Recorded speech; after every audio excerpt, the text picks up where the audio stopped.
اعوذ باللہ من الشیطان الرجیم بسم اللہ الرحمن الرحیم السلام علیکم۔ امید ہے کہ آپ ٹھیک ہوں گے، اللہ آپ کو ٹھیک اور صحتیاب رکھے۔ میں ہوں وسیع اقبال احساس اور آپ دیکھ رہے ہیں اور سن رہے ہیں اردو گان۔ آج ہم اس لیکچر میں علی سکندر جگر مراد آبادی کی غزل نمبر 2 کے 5، 6 اور 7 شعر پڑھیں گے اور اس کی شرح کرنے کی کوشش کریں گے۔ تو شعر کی طرف آ جاتے۔ شعر نمبر 5 ہے: خبردار اے سبق سارانی ساحل، یہی ساحل کبھی منجدھار بھی ہے۔ تو مشکل الفاظ کی طرف آ جاتے ہیں۔ صبح کی سارانی ساحل یعنی ساحل پر آرام کرنے والے افراد، کنارے پر بیٹھے ہوئے بے فکر لوگ، وہ لوگ جو ساحل پر بے فکری سے چلتے پھرتے ہیں۔ ساحل یعنی سمندر کا کنارہ، منجدھار یعنی بھور یا گرداب، جس کو پشتو میں ہم ول کہتے ہیں، ول۔ حوالے شاعر کا نام علی سکندر جگر مراد آبادی، صنف غزل، ماخذ دیوانی جگر۔ آ جاتے شرح کی طرف۔ شاعر غفلت میں پڑے ہوئے ان تن آسان لوگوں کو خبردار کر رہے ہیں کہ دریا یا سمندر کے کنارے پر آرام کرنے والوں، یہ مت سوچو کہ ہم ہمیشہ کے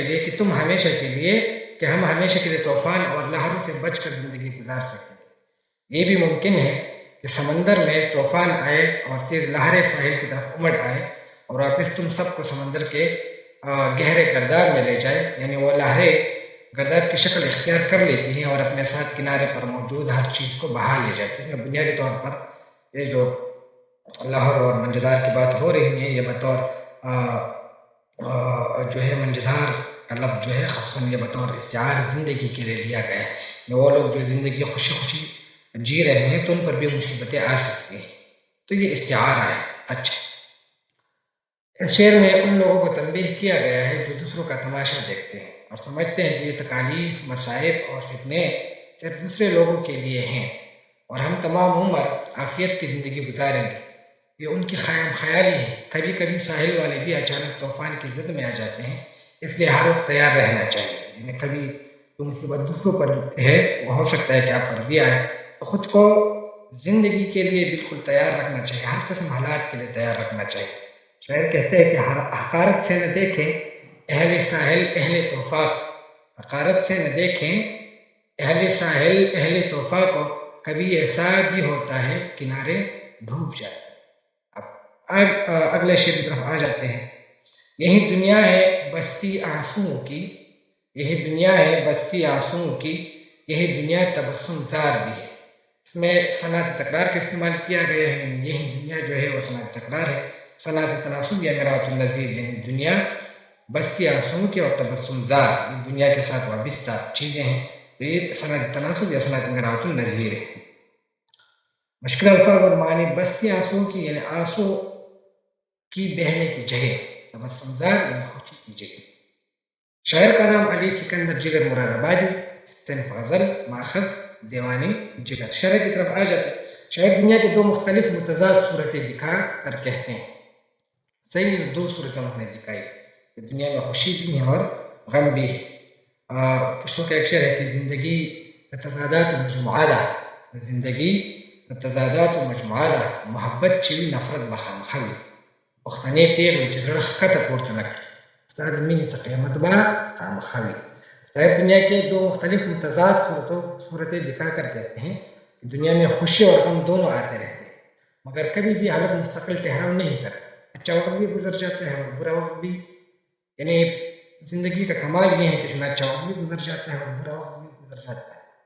کبھی ایسا ہوتا ہے کہ دل خون کے آنسو رونے لگتا ہے، تو کبھی کسی اچانک خوشی کے ملنے سے دل باغ باغ ہو جاتا ہے، کہیں پر ماتم ہوتا ہے اور کہیں پر خوشی کے شادیانے بجائے جاتے ہیں۔ اس لیے یہ دنیا ایک گورکھ دھندا ہے، غم اور خوشی دونوں آتے رہتے ہیں۔ غم میں حوصلہ، صبر اور برداشت کرنا چاہیے، جبکہ خوشی میں شکر ادا کرنا چاہیے۔ دونوں چیزیں ہو سکتی ہیں، غم اور خوشی دنیا کی زندگی کی بنیادی چیزیں ہیں۔ غم بھی زندگی کا حصہ ہے، خوشی بھی زندگی کا حصہ ہے، تو اس کے لیے دونوں صورتوں کے لیے خود کو تیار رکھنا چاہیے۔ اور دونوں کا کمال یہ ہے کہ خوشی کا دور بھی گزر جاتا ہے اور غم کا دور بھی گزر جاتا ہے، لیکن غم میں حوصلہ، صبر اور برداشت کرنا چاہیے، اور جب خوشی ہو تو شکر ادا کرنا چاہیے۔ یہ دنیا غم اور خوشی کا مرکب ہے۔ زندگی میں کبھی خوشی آتی ہے اور کبھی غم کے پہاڑ ٹوٹتے ہیں۔ شاعر کہتے ہیں جانے کن لوگوں کی بستی میں چلے آئے فراز، جانے کن لوگوں کی بستی میں چلے آئے فراز، اب دیدہ ہے کوئی خندلب ہے کوئی رو رہا ہے اور کوئی جو ہے مسکرا رہا ہے۔ آخری شعر کی طرف آ جاتے ہیں۔ ان آنکھوں کی زہے معجز بیانی، ان آنکھوں کی زہے معجز بیانی، باہم انکار بھی اقرار بھی ہے۔ صنعت تضاد استعمال کیا گیا ہے، یعنی انکار اور اقرار جو ہے صنعت تضاد۔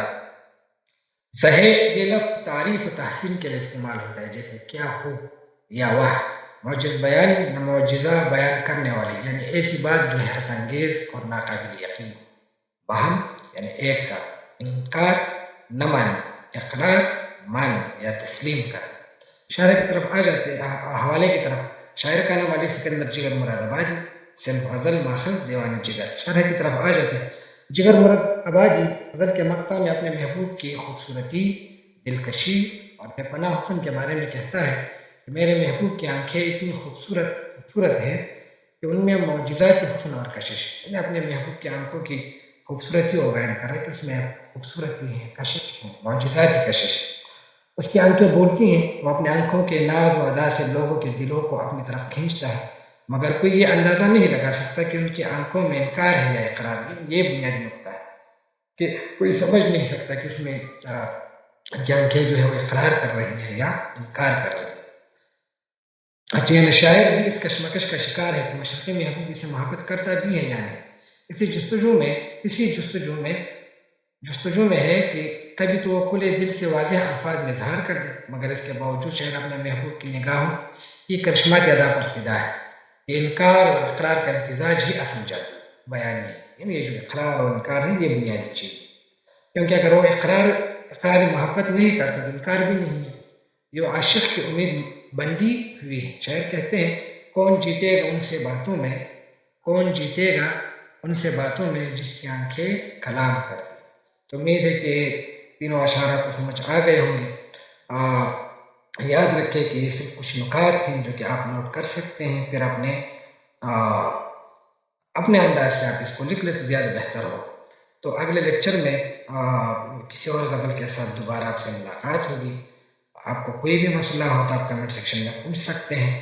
تب تک اللہ کا امان، خدا